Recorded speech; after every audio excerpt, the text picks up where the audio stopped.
Let me tell you about a 12-year-old boy. This inquisitive 12-year-old boy was exploring in his parents' bedroom. He went underneath the mattress and found a .357 Magnum and took it to the garage. And just like he had seen in the Dirty Harry movies, he cocked the weapon back and shot it into a 4-inch telephone book.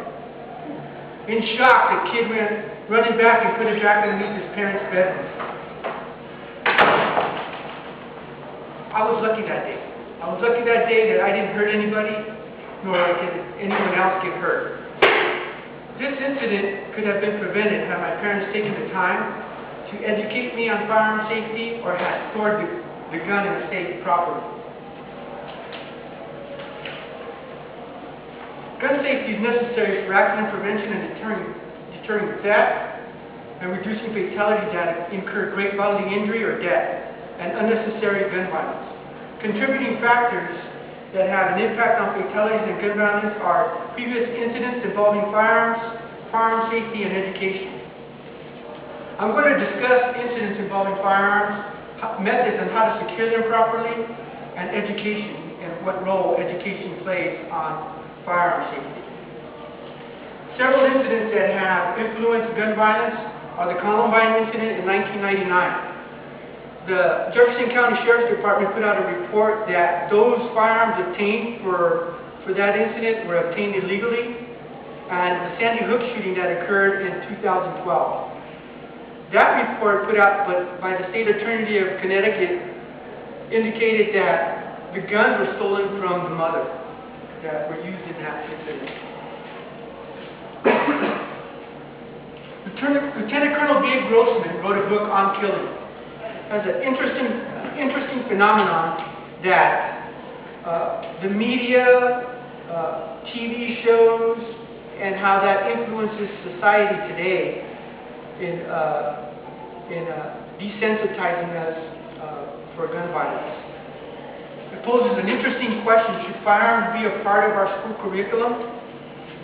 Firearms are obtained illegally by suspect. Gun owners are responsible for securing firearms to prevent fatalities from occurring. A proper method of storing firearms is the safe.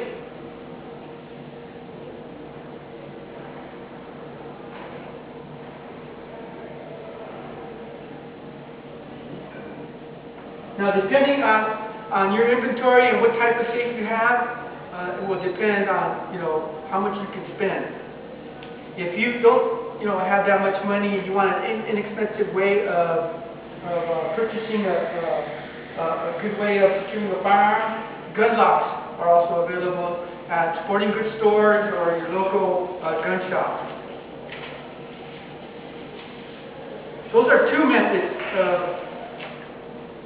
of securing firearms. Another method would be storing your firearms ammunition, or another component would be storing your firearm ammunition separately, either in a file cabinet or in a lockbox. And what this does is it doesn't allow you to load the gun with ammunition, incurring accidental discharges.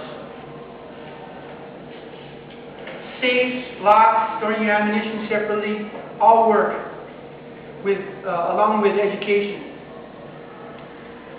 Project Head Start in Pennsylvania conducted a study that included families with pre-kinder children. And as they were registering their children, they gave them free gun locks and firearm safety education.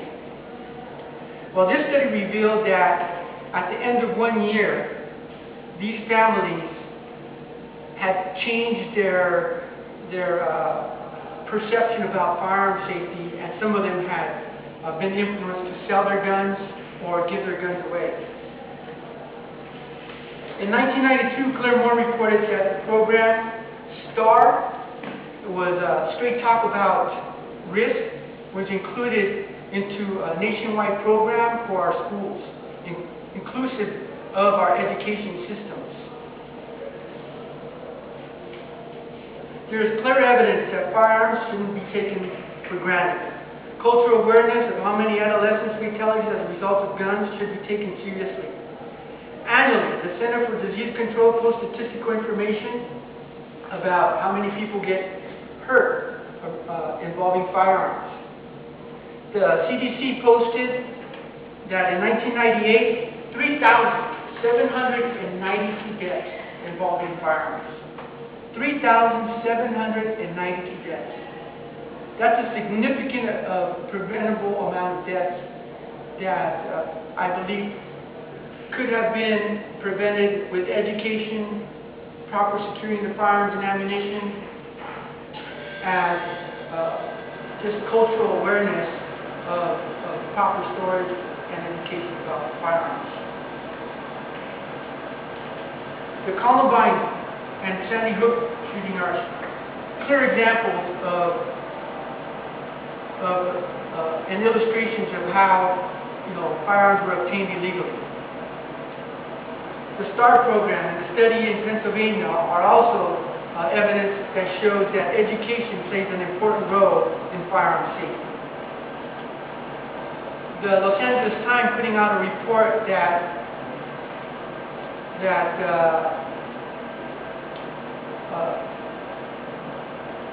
the Los Angeles Department of Health and Safety did a telephonic poll that 45% of the residents in Los Angeles don't store their firearms safely.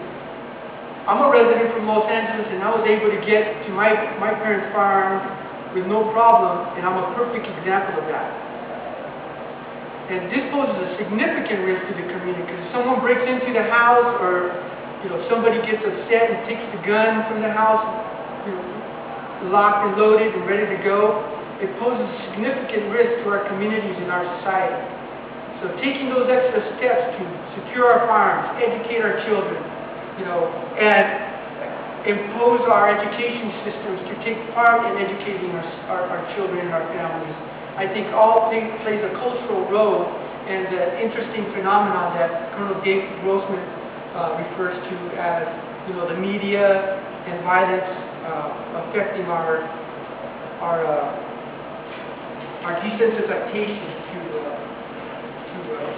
gun violence. Confucius stated, by 3 methods may we learn wisdom. First, by reflection, which is the noblest.